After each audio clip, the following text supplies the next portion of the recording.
What's the most important thing to focus on when trying to learn the Czech language? All of those things. But there's another thing that we Czech learners take for granted. And according to today's guest, it's one of the most important things to focus on as you learn Czech. Hi, I'm Jen, and this is Dream Prague, the channel where I give you an American's take on life in Prague, Czech Republic. My guest today is Eliška from Because Czech is Cool. You might have seen her before on my channel because she's been my language coach for many years, and she specializes in Czech pronunciation, which, according to her, is one of the basic building blocks of learning Czech, particularly the pronunciation of vowels. Vowels. Who'd have thunk it, right? If you've ever gone to a Czech supermarket and asked for something very basic, and the lady looked at you like you were speaking Chinese, then deep down, I think you know how essential pronunciation is to just being understood in this country. I recently took Eliška's online pronunciation course, and for the first time, I learned why I was having such a hard time being understood by Czech people and how to fix those problems. Because I know that many of you are Czech students as well, I asked Eliška to come on the channel and share some of her best tips for becoming a master of Czech pronunciation. Why is pronunciation so important according to you? So I had two reasons why I decided to focus on pronunciation. Number one was because I like it. I enjoy learning about pronunciation. I enjoy working and improving my own pronunciation in foreign languages. So this was my first motivation. And the second one was my experience with my foreign languages. Because when I started learning English, German, and then later Spanish, I didn't pay any attention to pronunciation or accent, and I learned many mistakes. I learned a lot of bad habits, and now I am realizing, I'm actually making a lot of mistakes and I should get rid of them. And it's very difficult for me to do it now. So as you know, I was an English teacher. We met actually at the school where we were both teaching, and I didn't focus on pronunciation with my Czech students. For me, what's important is that the grammar, the vocabulary, but accents are kind of like everyone has a different one. But Czech, I think, is a little different, and I learned that so much in your course. So can you explain why Czech is different? Yeah, I agree with you that everybody has their own unique accent, and I don't want my clients to be sound perfect as perfect Czechs. But my goal is to show them that sometimes with incorrect pronunciation they can cause misunderstandings or faux pas situations, or they can change the meaning of words and sentences, and they don't want to do it. English speakers are used to hearing foreign accents or foreigners speaking English and pronouncing things differently, maybe a little bit differently, but Czechs are not used to hearing foreigners speak Czech that much. So I think their ears are not trained, and it's more difficult for them to understand foreign accents. So the more accurate your Czech accent or pronunciation is, the easier you make it for them to understand what you want to say. One of the most fascinating things that I took away from your course was that the vowels have information in them. They have actual grammar in them. So in this course, you didn't really focus on the typical R and the G and these things that are foreign to English speakers. You focused on the vowels. So why the vowels? When I was thinking about creating a pronunciation course, I was thinking about how should I structure it, what should I start with? And I realized that for me, the vowels are the basics of Czech pronunciation. I see it as basic stones of Czech pronunciation, and I will explain why.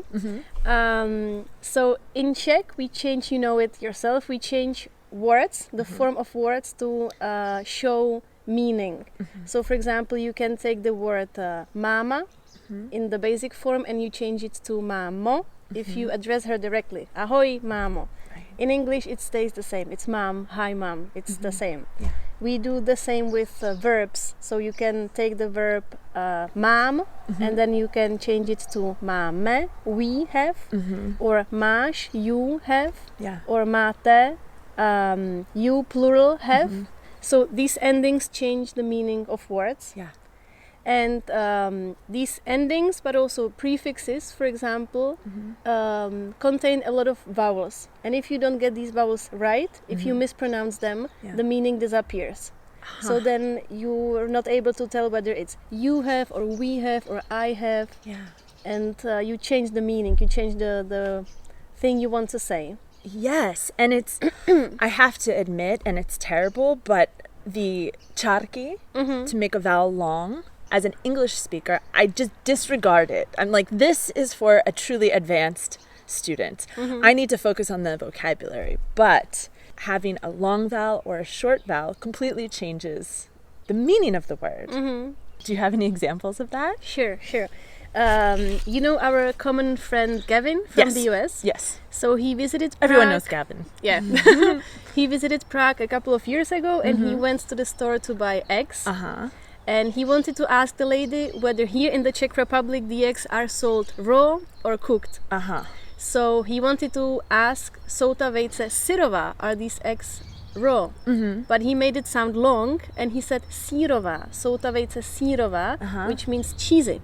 Are these eggs cheesy? And I think the lady was lost. She didn't understand, and he ended up just buying the eggs, but he was very confused and he asked me, Eliška, what did I actually say? So can you tell me another example of how pronunciation can really be the key to understanding and communicating properly?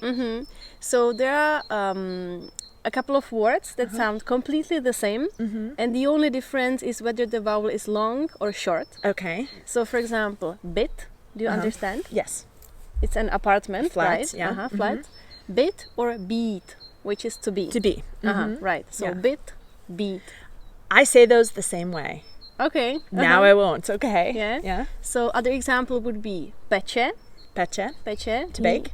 He or she bakes. Bakes. Peče. Oh, peče. I know this one, but I forgot. What is it? Care. To care. Care. Okay. It's the Peče. noun. Peče. Do you recommend people study these pairs sort of together to get the difference? Or how do you recommend people, like, fix that problem? The first thing always is to check whether you can hear the difference. Because if you can't hear it yourself, you won't be able to produce it. Yeah. And you had a lot of the videos in your course did these, and we repeated them, and so it was perfect to really hear a Czech speaker, because you're not going to ask someone on the street to do it. You want to practice this in your own time, and that's why having it on video to repeat it was really good. Pronunciation is important. Is it important for A1 students? Should I do this the first thing? How should a beginner start with this? I would definitely recommend not making the same mistake as I did. So ignoring pronunciation and accent. So if you are starting with Czech, I would recommend starting right from the beginning. Because to me, pronunciation is not a separate thing from grammar, vocabulary, speaking, listening. I see that it's really everything together. It's one system.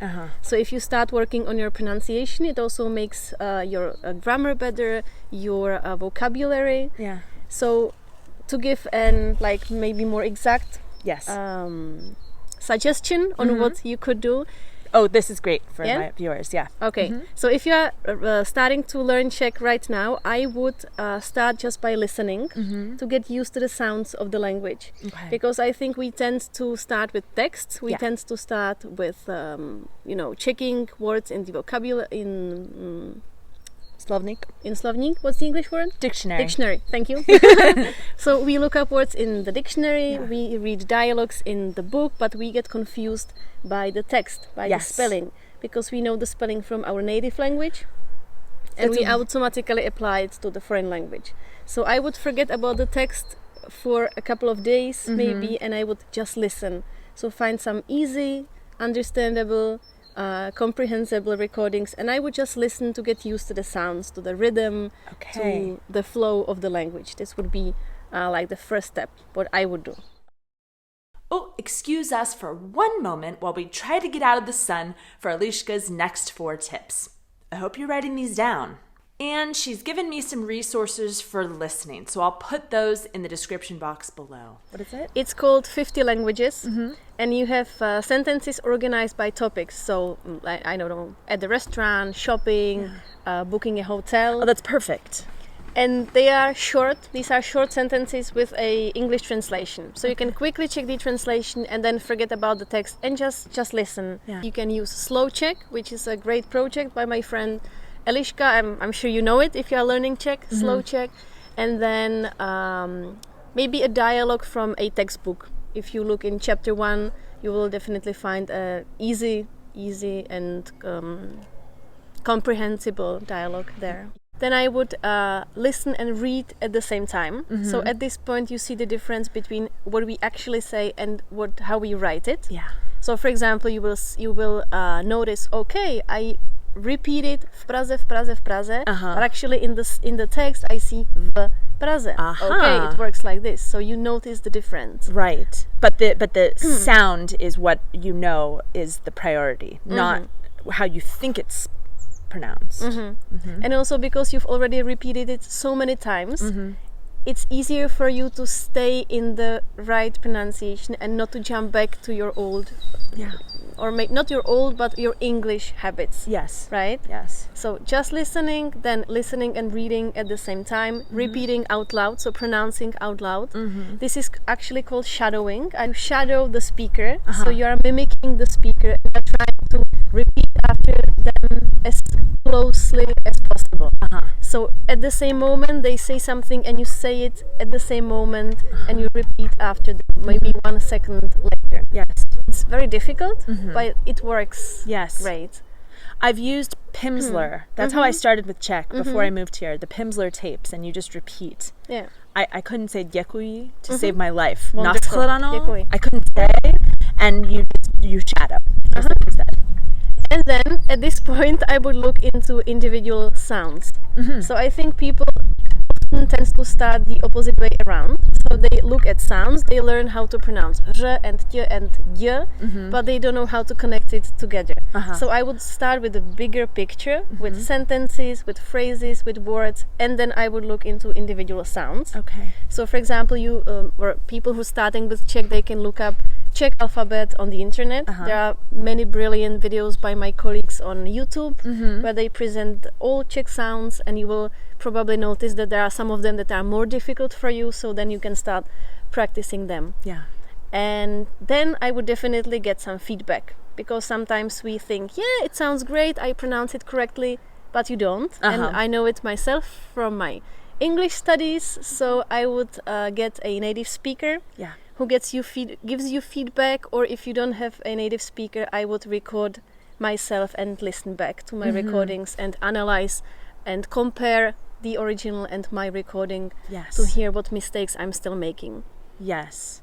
My friend who is Czech and speaks English totally without an accent, that's how she did it. Yeah? She took the time to record and she did that for years. It's amazing. Yeah. I hope you found Eliška's tips as helpful as I did.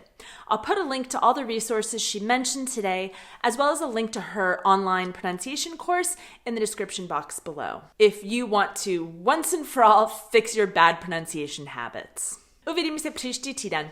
Ahoj.